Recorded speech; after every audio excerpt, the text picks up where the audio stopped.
Kullu bid'atin dhalalah wa kullu dhalalatin finnar. Hadis ini masyhur ya. Wa hadithuhumul wahid hadzal hadits.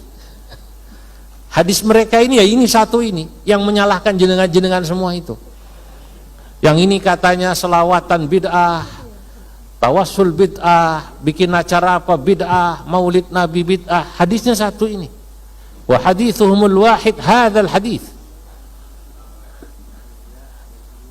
Saudara-saudara, padahal yang bersangkutan tidak memahami makna daripada nas hadis ini.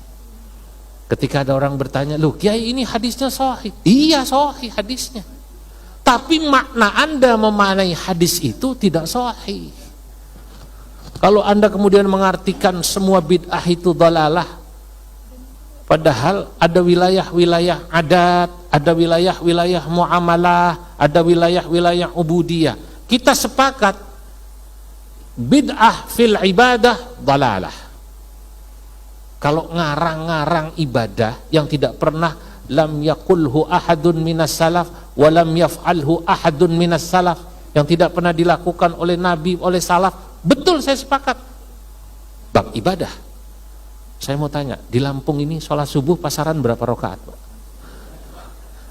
2 ya. Lalu kalau ada orang mengarang sholat subuh 2 rakaat dibikin 4, rupanya waktu dinas dulu rodok males sembayangnya. Pas sholat subuh 4 rakaat ditanya, "Sampean sholat apa, Pak?" "Bapak ini sholat apa?" "Sholat subuh." "Berapa rakaat?" 4. "Loh kok 4?" "Dulu waktu saya dinas jarang sholat." Lah ini bid'ah, ini jelas. Kalau ini jelas bid'ah. Kalau itu kita sepakat. Tapi dalam bab muamalah, yang muamalah itu babuhu wasi' atau babuha wasi'ah, muamalah adat itu babnya luas, gak bisa dipakai hadis ini. Hadis ini berlaku pada bab ubudiyah.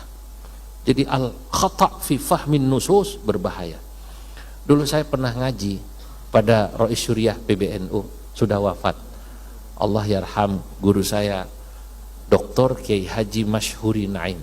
Barangkali yang pernah ingat namanya ya, Kiai Haji Masyhuri Naim. Saya ngaji di PBNU ya, ngaji juga beliau di rumah saya sebulan sekali, karena saya dulu di rumah saya sebulan sekali saya mengundang tokoh-tokoh besar. Saya ingat bahasa beliau, ada orang, ini saya mengutip karena saya ingat dari bahasa beliau, bilang hadis contohnya kullu bid'atin dhalalah, contoh ini, maka orang yang mengatakan hadis ini sahih, Pak, betul Pak, tapi menggunakan hadis itu untuk menghukumi orang yang dalam bab muamalah dikatakan dhalalah, keliru. Menfatwakan maulid nabi dhalalah, keliru.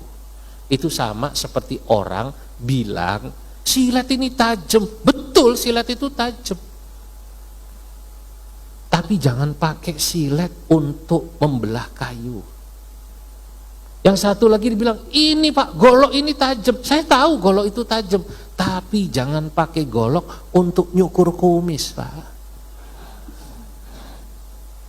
Kalau golok untuk belah kayu, silet untuk nyukur kumis, itulah cara menggunakan nas yang benar.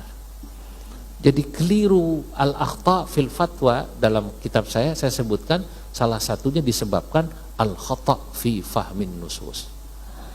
Ada 4 sebenarnya, tapi waktu saya tidak cukup. Yang kedua saja yang inti, al-khata fi fahmil waqi.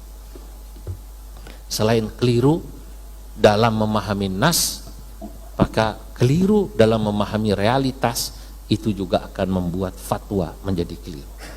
Nah, di NU proses berfatwanya diatur, Pak. Diajari rapi. Kalau masalah ini ada cantolannya dalam Quran hadis, maka istimbatnya namanya istimbat bayani.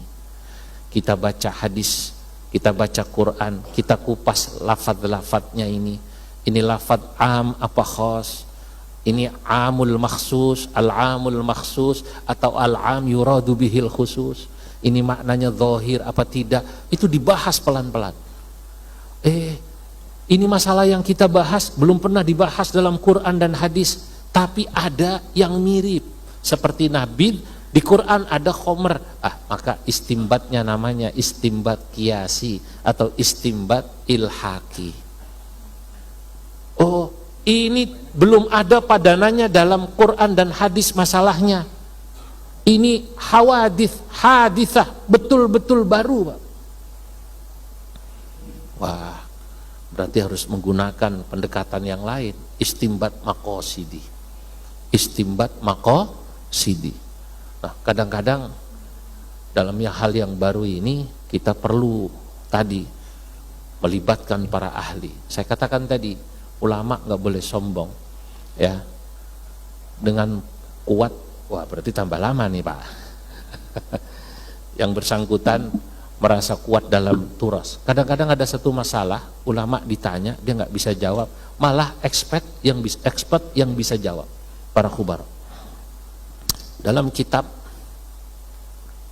Ajaib Qasasil Quran yang ditulis oleh Dr. Salim Bandawilan, ada sebuah cerita menarik sekitar kejadian ini mungkin 40 tahun silam, ya.